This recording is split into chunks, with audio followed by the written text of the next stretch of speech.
Our planet needs help. Brought to you by Freebirds General Contracting LLC. Welcome to our video. We use a lot of energy. This energy often comes from burning fossil fuels. Fossil fuels pollute our air and water. We need a cleaner way to power our world. Renewable energy is the answer.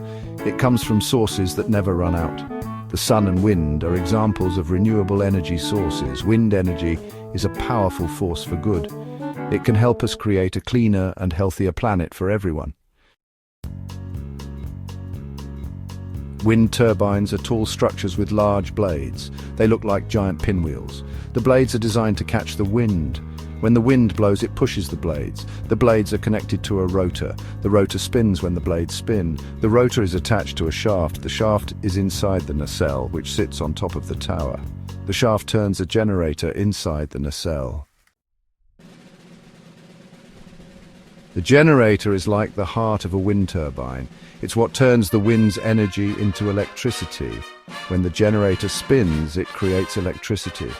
This electricity travels down the tower through cables. The cables carry the electricity to a substation. The substation sends the electricity to homes and businesses.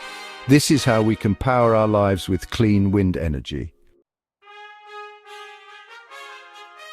Wind energy is good for the environment. It doesn't produce harmful pollution. It helps us reduce our reliance on fossil fuels. Companies like Freebirds General Contracting LLC are important. They help build wind farms. They are making a difference. Remember to keep it green. We can all choose renewable energy. Let's work together to create a brighter future. Let's keep it green.